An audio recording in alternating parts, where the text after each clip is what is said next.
আলহামদুলিল্লাহ, সমস্ত প্রশংসা ওই আল্লাহ সুবহানাহু ওয়া তাআলার জন্য, যিনি আমাদেরকে 20 রমাদানে গত জুমার ন্যায় আবার উপস্থিত করে দিলেন। সেই মহান রব্বুল আলামিনের দরবারে আমরা দিল থেকে শুকরিয়া আদায় করি। আলহামদুলিল্লাহ, রব্বানা লাকাল হামদ হামদান কাসীরান طيبا مباركا فيه يا رب لك الحمد كما ينبغي لجلال وجهك وعظيم سلطانك। সম্মানিত ভাইরা আমার, রমজানের 3 ভাগের 2 ভাগ আজকেই শেষ হবে। রহমতের দশক, মাগফিরাতের দশক আজকে চলে যাবে। নাজাতের দশক রাত আজকে থেকে শুরু হবে। লাইলাতুল কদরের রাত আসতেছে, এতেকাফ করতে হচ্ছে। আমরা আজকে যাকাত, এতেকাফ, লাইলাতুল কদর 3টা বিষয় নিয়ে মৌলিক বিষয় আজকে আমরা শুনবো ইনশাআল্লাহ। ইসলামের যে 5টা মূল স্তম্ভ, তার মধ্যে যাকাত অন্যতম। মুহাম্মদ রাসূলুল্লাহ সাল্লাল্লাহু আলাইহি সাল্লাম বলেন, বুনিয়াল ইসলাম আলা খামস শাহাদাতি আল্লা ইলাহা ইল্লাল্লাহ ওয়া আন্না মুহাম্মাদার রাসূলুল্লাহ ওয়া ইকামিস সালাহ ওয়া ইতাইজ যাকাত ওয়াল হজ্জিল বাইতি ওয়া সাওমি রমাদান। কালেমা, নামাজ, এরপরে যাকাত, এরপরে এই যে রমজানের রোজা, আর একটা হচ্ছে হজ করা। এই 5টা স্তম্ভের মধ্যে যাকাত অন্যতম। আল্লাহ রাব্বুল আলামিন এই যাকাতটা এমনভাবে দিলেন, নামাজের সাথে আল্লাহ তাআলা যাকাত জুড়ে দিলেন।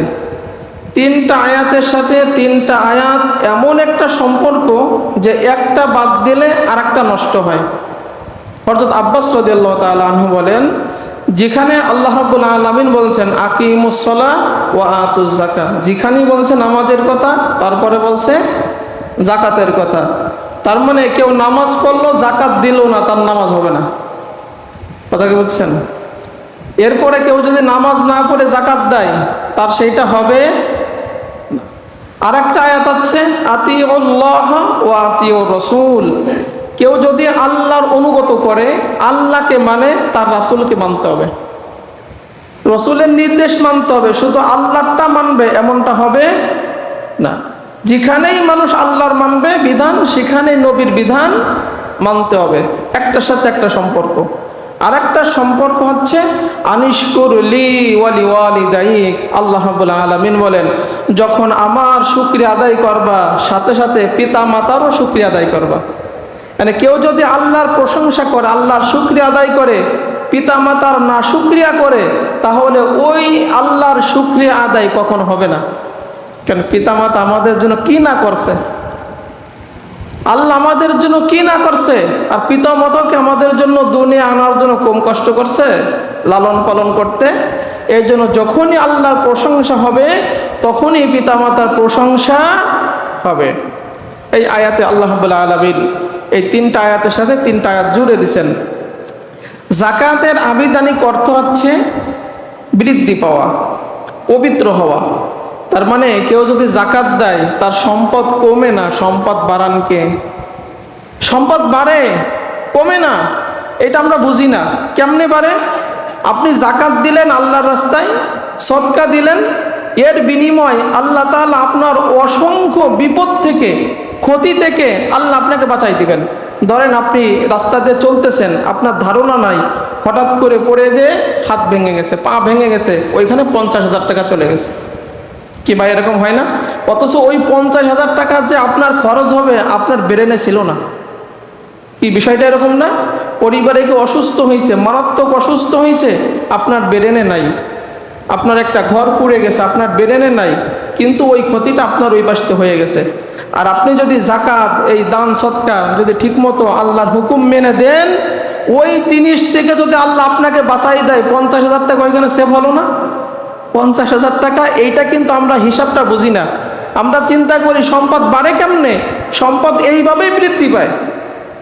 ওই যে আপনার ক্ষতি হলো না টাকাগুলো, এইটা আমরা বুঝি না।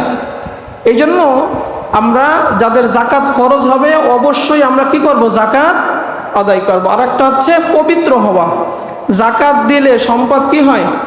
পবিত্র হয়। যারা সাহেবে মাল, যাদের উপর জাকাত ফরজ, শতকরা 2.5 টাকা, 40 ভাগের 1 ভাগ, শতকরা 2.5 টাকা ওর মধ্যে আল্লাহ আপনার গরিবের হক রাখছে। আপনি যদি ওই 2.5 টাকা শতকরা বের না করে দেন, আপনার টোটাল সম্পদ অপবিত্র হবে, আপনি ভোগ করতে পারবেন না, ওইটা নাজায়েজ হয়ে যায়। এই জন্য যারা জাকাত যাদের ফরজ হয়েছে অবশ্যই শতকরা তাদের 2.5 টাকা ওইখান থেকে গরিবদের মাঝে দিয়ে দিতে হবে। যদি না দেন, ওই 2.5 টাকার জন্য বাকি 97 টাকা, 97 টাকা, 97.5 টাকা আপনার কি হবে? চিন্তা করছেন কখনো? এই জন্য জাকাতের অর্থ হচ্ছে সম্পদ বৃদ্ধি পায় এবং সম্পদ পবিত্র হয়। আল্লাহ রাব্বুল আলামিন 4টা কারণে এই জাকাত ফরজ করছেন, খেয়াল করেন। একটা হচ্ছে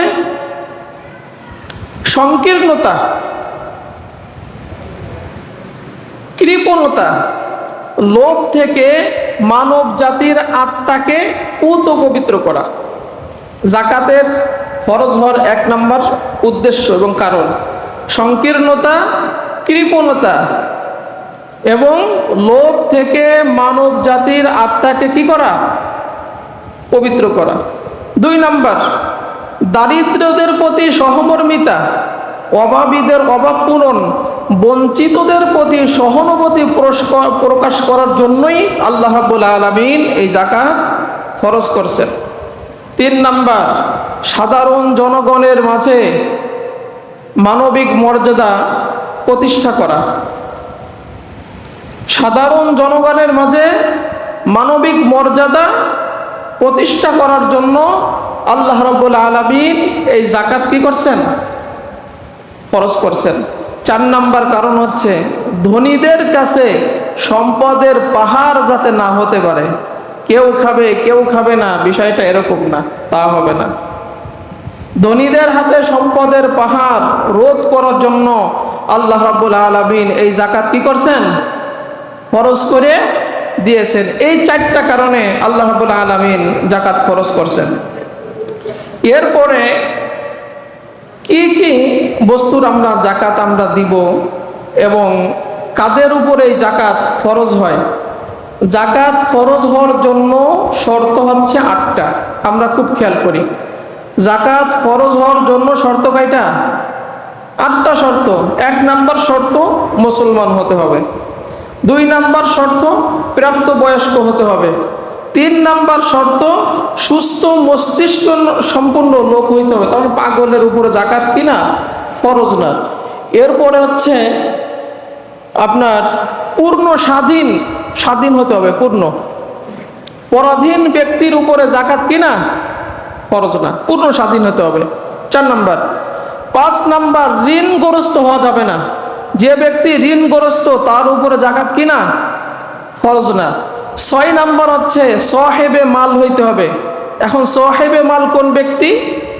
যার কাছে দিন আদায় শোধ করে 1 বছর পর্যন্ত, বর্তমান এই বছরের জাকাতের নিসাব হচ্ছে 67,000 টাকা, সেখানে আমরা 70,000 টাকা ধরলাম।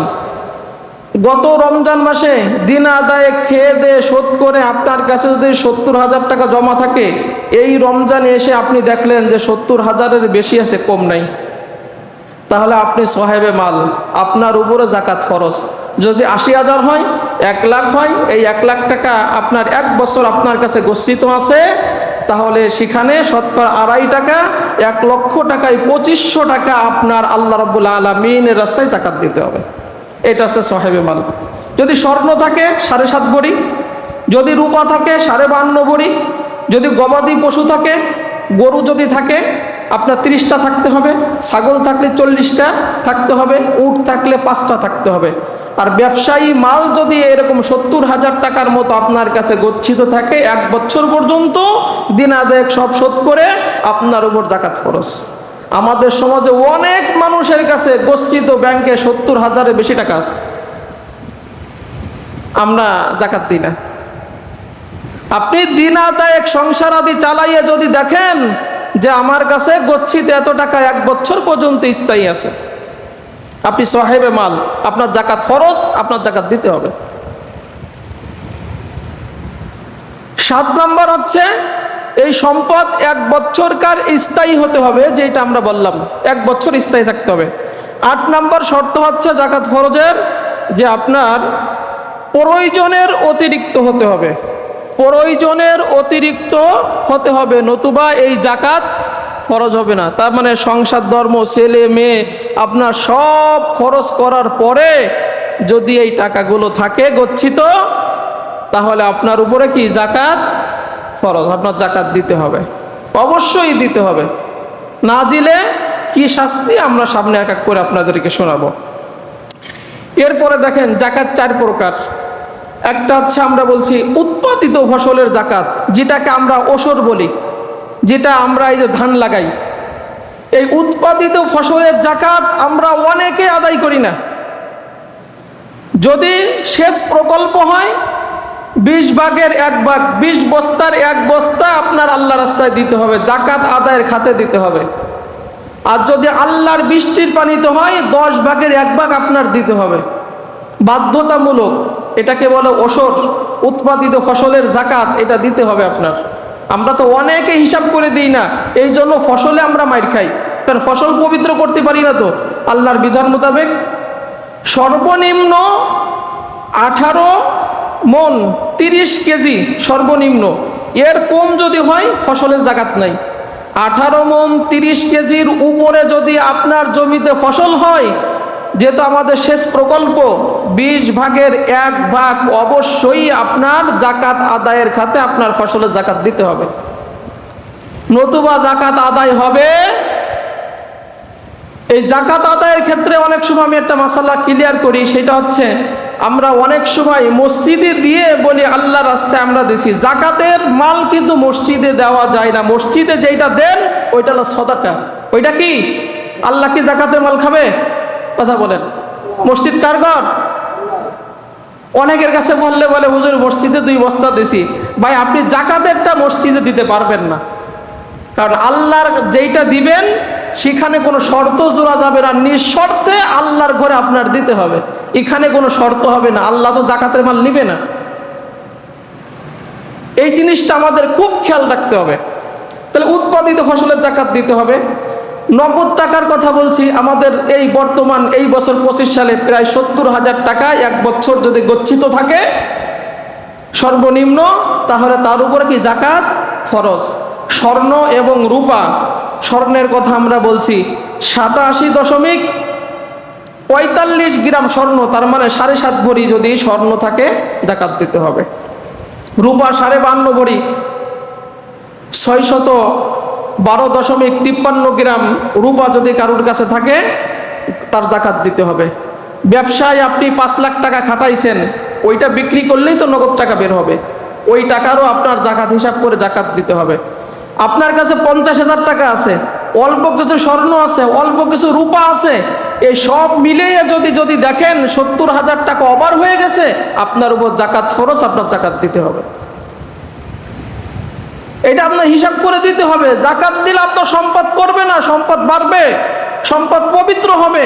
আপনার জীবনে কখনো আপনি সম্পদ নিয়ে ক্ষতিগ্রস্ত হবেন? ওই যে বলছি, আপনি যদি না দেন, আপনার একটা বিপদ হলো, রোগ ব্যাধি হলো, সেখানে 50,000, 60,000, 1 লাখ টাকা চলে গেল, সম্পদ তো এখান থেকে কমে গেল, আপনি তো বোঝেন না এটা। কিন্তু আমরা যদি এটা দিতাম, এই সমস্ত মুসিবত থেকে আল্লাহ রাব্বুল আলামিন আমাদের বাঁচাইয়ে আমাদের সম্পদ আরো ভালো করে দিতেন, সম্পদ আল্লাহ রাব্বুল আলামিন বৃদ্ধি করে দিতেন। কিন্তু আমরা এটা বুঝি না, পিছন দিয়ে গেলে সচ্ছে, সামনে দিয়ে গেলে সয় না। বিষয়টা এরকম হয়ে গেছে। এই জাকাত আমাদের দিতে হবে 8টা খাতে, 8 খাতের বাইরে জাকাত দেওয়া যাবে না। এই 8 খাত নিচে আল্লাহ সুবহানাহু ওয়া তাআলা সূরা তাওবার 60 নম্বর আয়াতে বলেন, ইন্নামা সাদাকাতু লিল ফুকারাই ওয়াল মাসাকিন ওয়াল আমিলিনা আলাইহা ওয়াল মুআল্লাফাতিল কুলুব ওয়া ফির রিকাব ওয়াল গারিমিন ওয়া ফি সাবিলিল্লাহি ওয়া ইবনিস সাবিল ফরিদাতাম মিনাল্লাহ ওয়াল্লাহু আলিমুল হাকীম। জাকাত দিবা 8টা খাতে, যারা গরিব, যারা মিসকিন, জাকাত আদায়ের কর্মচারী ও মুসলিমকে ইসলামের দিকে আকৃষ্ট করার জন্য, দাস মুক্তির জন্য, গোলামকে আজাদ করার জন্য, যেটা আমাদের দেশে এখন নাই এটা। আর একটা হচ্ছে ঋণগ্রস্ত ব্যক্তিকে জাকাতের সম্পদ দিয়ে ঋণ মুক্ত করে দিবা, এটা বড় সওয়াবের কাজ।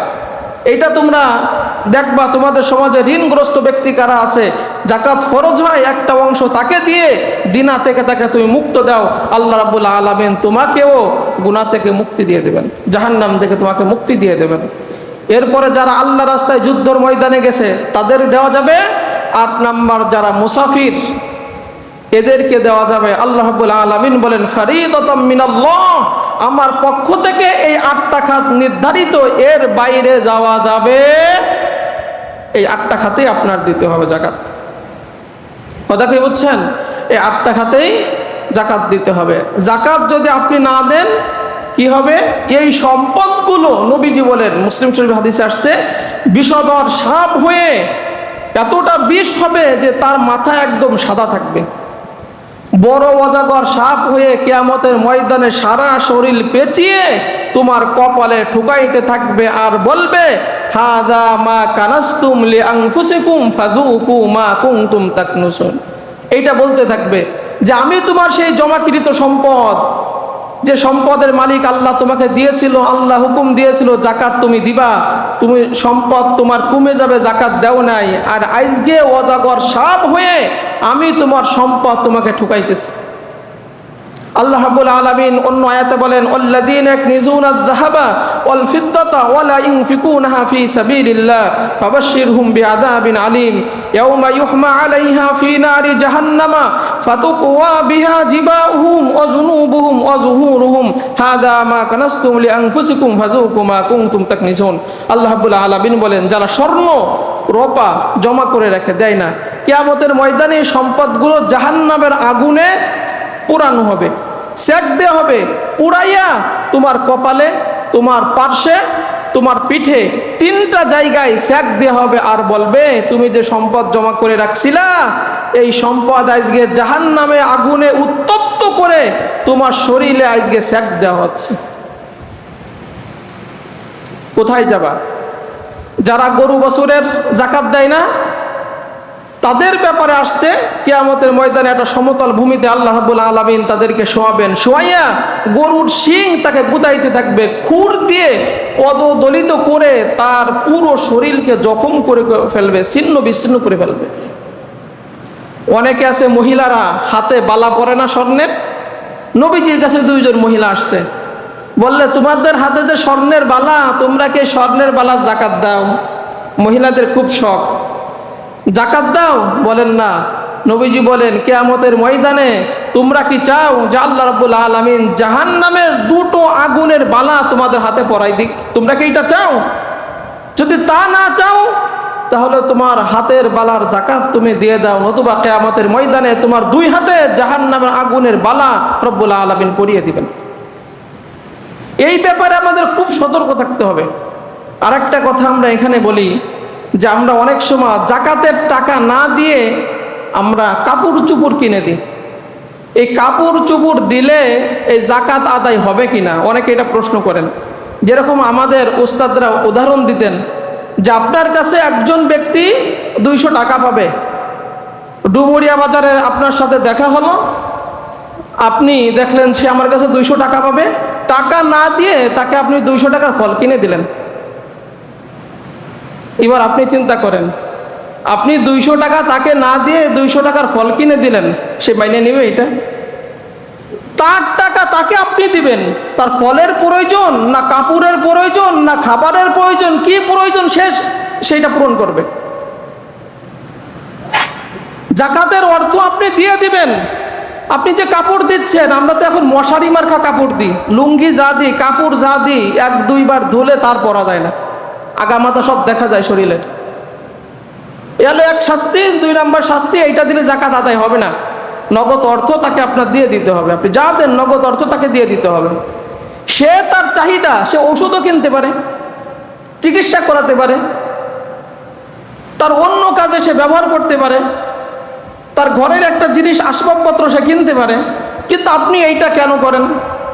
এই জন্য কাপড় দিয়ে যারা জাকাত দেয় তাদের জাকাত আদায় হবে না। ধনীরা তো জাকাত নিতে পারবে না, তবে নবীজি বলেন 5 শ্রেণীর ধনী জাকাত নিতে পারে। 1 নাম্বার, যে ধনী আল্লাহ রাস্তায় জিহাদের ময়দানে যায়, যে ধনী ঋণগ্রস্ত, যে ধনী জাকাত আদায়ের কর্মচারী, যে ধনী জাকাতের মাল ক্রয় করে। আর ওই ধনী জাকাতের মাল নিতে পারে যে তার গরিব প্রতিবেশী জাকাতের মাল থেকে তাকে কিছু উপঢৌকন দিছে, হাদিয়া দিছে। এই 5 শ্রেণীর ধনী ছাড়া জাকাতের মাল কেউ নিতে পারে না। এই ব্যাপারে আমাদের খুব খেয়াল রাখতে হবে। মৌলিক কথা বললাম, যেহেতু অল্প সময়ের মধ্যে সবকিছু বললাম শুরু থেকে শেষ পর্যন্ত। এরপরে আল্লাহ রাব্বুল আলামিন কুরআনুল কারীমের মধ্যে বলেন, ওয়াইলুল লিকুল্লি হুমাযাতিল লুমাযা আল্লাযী জামা'a মালাহু ওয়া'আদ্দাদা ইয়াহসাবু আন্না মালাহু আখলাদা কাল্লা লা ইউমবাদান্না ফিল হুতমা। শেষ পর্যন্ত সূরাটা নাযিল হয়েছে যে দুর্ভোগ তাদের জন্য যারা সম্পদ জমা করে বারবার গণনা করে আর চিন্তা করে এই সম্পদ তার সাথে স্থায়ী থাকবে।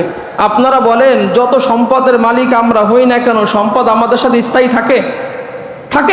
নবীজি বলেন, তোমার সম্পদ 3টা, যা তুমি নিজ হাতে দিয়ে গেলে, যা তুমি পড়ে পুরাতন করলে, যা তুমি খেয়ে শেষ করলে, এই 3টা ছাড়া সব সম্পদ দুনিয়ার মানুষের জন্য রেখে তোমার চলে যেতে হবে। তোমার সম্পদ 3টা। অতএব তুমি চিন্তা করছো সম্পদের মালিক, স্থায়ী তুমি সম্পদের মালিক হবা, কাল্লা লা ইউমবাদান্না ফিল হুতমা, কখনোই না। তোমাকে অবশ্যই হুতমা নামক জাহান্নামে তোমাকে ঢুকানো হবে।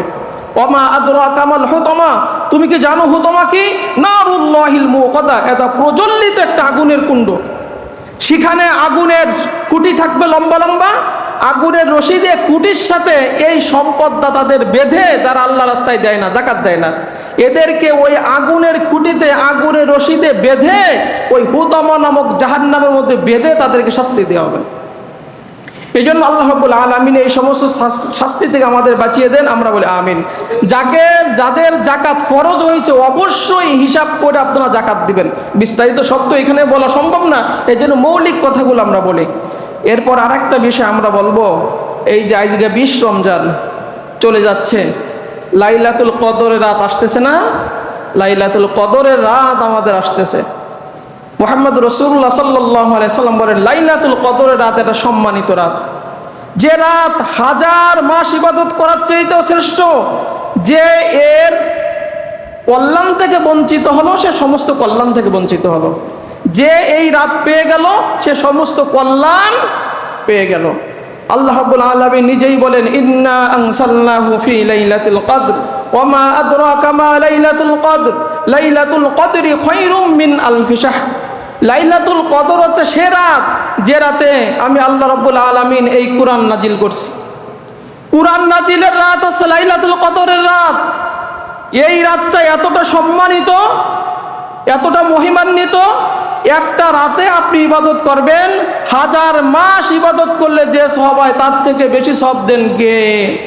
মুহাম্মদুর রাসূলুল্লাহ সাল্লাল্লাহু আলাইহি সাল্লাম সাহাবীদের নিয়ে বসছেন, বলতেছেন বনি ইসরাইলের কয়েকজন লোকের কথা উল্লেখ করে, নবীর কথা উল্লেখ করে বলেন যে একাধারে 80 বছর আল্লাহর ইবাদত করছে। আমরা প্রাপ্ত বয়স্ক হইতে হইতে 15 বছর, এরপরে নামাজ স্টার্ট করতে করতে 30 বছর 40 বছর, বুড়াকাল তো গেল চলে। আমাদের ইবাদত কি? সেই তুলনায় সাহাবারা হতাশ হয়ে গেছে, ইয়া রাসূলুল্লাহ আমাদের অবস্থা কি হবে? আল্লাহ রাব্বুল আলামিন মুহাম্মদুর রাসূলুল্লাহ সাল্লাল্লাহু আলাইহি সাল্লামকে খাটো করতে চান নাই, মর্যাদা এতটা দিয়েছেন আমাদেরকে যে নবী আপনার উম্মাকে বলে দেন হতাশ হওয়ার কোনো কারণ নাই। আমি রব্বুল আলামিন আসমান থেকে 30 পারা কোরআন নাজিল করছি কদরের রাতে, আর সেই কদরের রাতটা আছে রমজান মাসে। এই একটা রাত খুঁজে আপনার উম্মারা যদি ইবাদত করতে পারে, আমি রব্বুল আলামিন 1000 মাস ইবাদত করাচ্ছে সব আমি রব্বুল আলামিন আপনার উম্মতের আমলনামায় দান করে দেব। সুবহানাল্লাহ। 1000 মাসে হয় 84 বছর 4 মাস, ওরা তো 80 বছর ইবাদত করছে। আর একটা রাতে উম্মতে মুহাম্মাদি কদরের রাত খুঁজে ইবাদত করবে, আল্লাহ রাব্বুল আলামিন 84 বছর 4 মাসে সব রব্বুল আলামিন সাথে সাথে দিয়ে দিবেন। সুবহানাল্লাহ সুবহানাল্লাহ। আমরা পারবো না ইনশাআল্লাহ? এই রাতে আল্লাহ রাব্বুল আলামিন বলেন তানাজ্জালুল মালাইকাতু ওয়ার রূহু ফিহা বিইذনি রাব্বিহিম মিন কুল আমর সালামুন হিয়া হাত্তা মাতলাইল ফাজর। এই রাতে আল্লাহ তাআলা জিবরাইলকে নির্দেশ দেন ফেরেশতা নিয়ে দুনিয়ায় চলে যাও। দেখো আমার কোন বান্দারা কোরআন পড়ে, রুকু করে, সিজদা করে, আমার ইবাদতে লিপ্ত আছে, তাদের জন্য মাগফিরাতের দোয়া করতে থাকো, আমি রব্বুল আলামিন ওই বান্দাকে মাফ করে দিব। তাদের উপর শান্তি বর্ষণ করতে থাকো আমার পক্ষ থেকে ফজর পর্যন্ত। হযরত কাব রাদিয়াল্লাহু তাআলা আনহু বলেন জিবরাইল আলাইহিস সালাম আল্লাহর নির্দেশে দুনিয়াতে চলে আসেন, এসে সিজদায় পড়ে যান। সব ফেরেশতারা সিজদায় যে বলে আল্লাহ যত মুমিন মুমিনাত আছে আল্লাহ আপনি সবাইকে মাফ করে দেন। অপবিত্র জায়গায় ছাড়া সব জায়গায় জিবরাইল আলাইহিস সালাম ফেরেশতাদের নিয়ে বিচারণ করেন। সংক্ষেপে ছোট্ট করে হাদিসটা বলি শুধু বোঝানোর জন্য। উবাই ইবনে কাব রাদিয়াল্লাহু তাআলা আনহু বলেন এই রাতে জিবরাইল আলাইহিস সালাম প্রত্যেকটা ইবাদতকারী বান্দা বান্দিকে স্পর্শ করেন, শরীরে করমর্দন করেন, মুসাফা করেন। আর যখন জিবরাইল আলাইহিস সালাম ওই ইবাদতকারী বান্দার গায়ে স্পর্শ করে, করমর্দন করে, তখন অনায়াসে চোখ বেয়ে বেয়ে ওই বান্দার পানি পড়তে থাকে, গায়ের পশমগুলো দাঁড়িয়ে যায়, আলাদা একটা ভালো লাগা কাজ করে, ইবাদতের মধ্যে মজা লাগে। যদি কোনো রাতে রমজানের আপনার বোঝেন অনায়াসে চোখ বেয়ে পানি আসতেছে, মুনাজাত করতে ভালো লাগছে, ইবাদত করতে ভালো লাগছে, শরীরের পশম দাঁড়িয়ে গেছে, তাহলে মুহাম্মদুর রাসূলুল্লাহ সাল্লাল্লাহু আলাইহি সাল্লাম বলেন তাহলে বুঝবা জিবরাইল আলাইহিস সালাম তোমাকে স্পর্শ করছে। আর ওই রাতটাই হচ্ছে তোমার কদরের রাত। ওই রাতে উবাই ইবনে কাব বলেন কোন ব্যক্তি যদি 3 বার বলে লা ইলাহা ইল্লাল্লাহ, 3 বার যদি এই কালেমা পড়ে, প্রথমবার পড়ার সাথে সাথে রব্বুল আলামিন পূর্বের সব পাপ রাশি মাফ করে দেয়। দ্বিতীয়বার যখন কালেমা পড়ে লা ইলাহা ইল্লাল্লাহ, আল্লাহ রব্বুল আলামিন ওই বান্দাকে জাহান্নাম থেকে মুক্তি দিয়ে দেয়। তৃতীয়বার যখন বান্দা বলে লা ইলাহা ইল্লাল্লাহ, যখন বান্দা এই কথা বলে আল্লাহ রব্বুল আলামিন ওই বান্দার জন্য জান্নাত সুনিশ্চিত করে দেন। সুবহানাল্লাহ সুবহানাল্লাহ। তাহলে বেজর রাতগুলোতে আপনি 3 বার পড়েন লা ইলাহা। এরপর মুহাম্মদুর রাসূলুল্লাহ সাল্লাল্লাহু আলাইহি সাল্লাম বলেন মান কামা লাইলাতাল কদরি ঈমানান ওয়া ইহতিসাবান গুফিরা লাহু মা তাকদ্দামা মিন যামবি। যে ব্যক্তি ঈমানের সহিত সওয়াবের আশায় লাইলাতুল কদরের রাতে ইবাদত করে আল্লাহ রাব্বুল আলামিন খুশি হয়ে তার পূর্বের পাপ রাশি মাফ করে দেয়। হযরত আয়েশা রাদিয়াল্লাহু তাআলা আনহা বলেন ইয়া রাসূলুল্লাহ সাল্লাল্লাহু আলাইহি সাল্লাম আমি যদি জানতে পারি আজকের রাতটাই হলো লাইলাতুল কদরের রাত কি করব? নবীজি বলেন তাহলে তুমি পড়ো আল্লাহুম্মা ইন্নাকা আফুউন কারীম তুহিব্বুল আফওয়া ফাআফু আন্নি। আল্লাহ আপনি সম্মানিত, আল্লাহ আপনি সম্মানিত, আপনি ক্ষমাশীল, ক্ষমা করতে আপনি ভালোবাসেন, সুতরাং আপনি আমাকে ক্ষমা করে দেন। প্রত্যেক ব্যক্তি, প্রত্যেক মুসলমান নারী পুরুষ এই বেজর রাতগুলিতে এই দোয়া মুখস্থ করে পড়বে আল্লাহুম্মা ইন্নাকা আফুউন কারীম তুহিব্বুল আফওয়া ফাআফু আন্নি। প্রত্যেক ব্যক্তি এটা পড়বেন।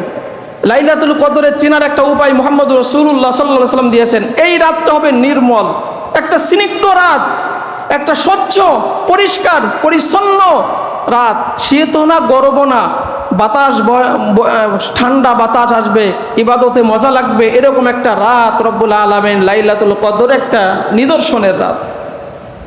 এই জন্য সম্মানিত ভাইরা আমার, এই রাতে আমরা কেউ যেন হাতছাড়া না করি। এই রাতে বেশি বেশি করে আল্লাহ রাব্বুল আলামিনের কাছে দোয়া করি। এই যে কাবার ইমাম একটা আমল বাতাই দিছেন যে আপনি যদি বেজর রাতগুলিতে লাইলাতুল কদরের ওসিলায় আপনি যদি আমল করতে চান, আপনি প্রত্যেক রাতে এই বেজর রাতগুলিতে একটা দিরহাম, ওনাদের ভাষায় একটা দিরহাম, ধরেন 1 টাকা বলি বা 10 টাকা বলি, আপনি 10 টাকা বা 1 টাকা আল্লাহর রাস্তায় যদি ওই রাতে সদকা করেন, তাহলে 84 বছর 4 মাস ধরে সদকা করার সওয়াব আপনি পেয়ে যাবেন। সুবহানাল্লাহ। কোন পক্ষের কথা উনি বলছেন? বিষয়টা এরকম, আপনি যদি 2 রাকাত নামাজ পড়েন, আপনার আমল নামায় লেখা হবে 84 বছর 4 মাস ধরে আপনি যেন 2 রাকাত নামাজ পড়তেই আছেন। আপনি যদি ওই রাতে 3 বার সূরা ইখলাস পড়েন, 1 বার পড়লে 10 পারা, 2 বার পড়লে 20 পারা, 3 বার পড়লে 30 পারা কোরআনের সওয়াব। তার মানে আপনি ওই রাতে 3 বার সূরা ইখলাস যদি আপনি পড়েন, মনে হবে যেন আপনি 84 বছর 4 মাস ধরে 30 পারা কোরআন তেলাওয়াতই করতেছেন। সুবহানাল্লাহ সুবহানাল্লাহ। পারবেন না ইনশাআল্লাহ? মুহাম্মদুর রাসূলুল্লাহ সাল্লাল্লাহু আলাইহি সাল্লাম এই ইখলাসটা কেন পড়তে বলছে? আপনাকে ছোট্ট একটা হাদিস বলি, খুব খেয়াল করেন, আমার দিকে মনোযোগ দেন। সেইটা হচ্ছে নবীজি তাবুকের যুদ্ধে বেলাটা খুব সুন্দর উঠছে, বলেন কি ব্যাপার, পৃথিবীর আজকে আশ্চর্যজনক ঘটনা, সূর্য এরকম উঠছে, কোনো তাপ নাই, কি ব্যাপার? জিবরাইল আলাইহিস সালাম আসলেন, বলতেছেন ইয়া রাসূলুল্লাহ সাল্লাল্লাহু আলাইহি সাল্লাম, মদিনায় এক ব্যক্তি মারা গেছে, তার নাম হচ্ছে মুয়াবিয়া ইবনে মুয়াবিয়া। তার জানাজার নামাজ পড়ার জন্য 70,000 ফেরেশতা রব্বুল আলামিন দুনিয়াতে পাঠিয়ে দিয়েছেন। ছোট্ট করে বললাম, মুহাম্মদুর রাসূলুল্লাহ সাল্লাল্লাহু আলাইহি সাল্লাম বলে, জিবরাইল কি এমন আমল করছে যে আমল করার কারণে আল্লাহ রাব্বুল আলামিন এই ব্যক্তির জানাজা পড়ার জন্য 70,000 ফেরেশতা পাঠিয়ে দিয়েছেন? তখন জিবরাইল আলাইহিস সালাম বলতেছেন, আপনার এই মুয়াবিয়া, মদিনার মুয়াবিয়া চলতে ফিরতে উঠতে বসতে যখনই সময় পেত তখনই পড়তো কুল হুয়াল্লাহু আহাদ আল্লাহু সামাদ লাম ইয়ালিদ ওয়া লাম ইউলাদ ওয়া লাম ইয়াকুল লাহু কুফুয়ান আহাদ। আপনি শুধু কোরআন তেলাওয়াতে সব পাবেন না, আপনি যদি এই আমল জারি রাখেন, আপনার জানাজায় আল্লাহ রাব্বুল আলামিন 70,000 ফেরেশতা পাঠিয়ে আপনার জানাজা পড়াই দিবেন। সুবহানাল্লাহ, সুবহানাল্লাহ। নবীজি বলেন, এই লাইলাতুল কদর কোন দিন তালাশ করবা? আমাকে নির্দিষ্ট তারিখ দেখানো হলো, আমি বিবাদ মিটাইতে যে আমি ভুলে গেলাম, আর এই ভুলার মধ্যেও কল্যাণ আছে। অতএব তাহাররাউ লাইলাতুল কদরি ফিল বিত্রি মিনাল আশরিল আওয়াখিরি মিন রমাদান, রমজানের শেষ দশকের বেজর রাতগুলিতে তোমরা এই কদরের রাত খুঁজবা। তার মানে 21, 23, 25, এরপর 27, 29, নির্দিষ্ট তারিখে খুঁজবা না, বেজর রাতগুলি তুমি যদি খোঁজো আল্লাহ রাব্বুল আলামিন লাইলাতুল কদর তোমার নসিবে দিয়ে দিবেন। বেজর রাতগুলিতে টাকা দান করতে থাকেন, 2 টাকা নামাজ পড়তে থাকেন, ইখলাস পড়তে থাকেন, আর 3 বার পড়তে থাকেন লা ইলাহা ইল্লাল্লাহ। আর একটা কথা 1 মিনিটে বলে শেষ করি, সেইটা হচ্ছে রমজানের শেষ দশকে এতেকাফ করা। রমজানের শেষ দশকে এতেকাফ করা, এই জন্য 1 মিনিট সময় নিচ্ছি, আপনি আসেন, বলবেন না? আসেন, আপনাকে রেখেই বলি, আমার দিকে একটু মনোযোগ দেন। শেষ দশকে এতেকাফ করতে হবে। নবীজি রমজানের প্রথম দশে এতেকাফ করলেন, জিবরাইল বলেন আপনি যা খুঁজছেন তা সামনে আছে।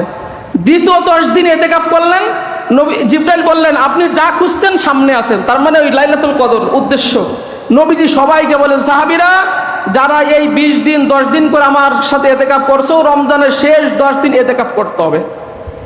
শেষ 10 দিন এতেকাফ করে এই লাইলাতুল কদর কি করতে হবে?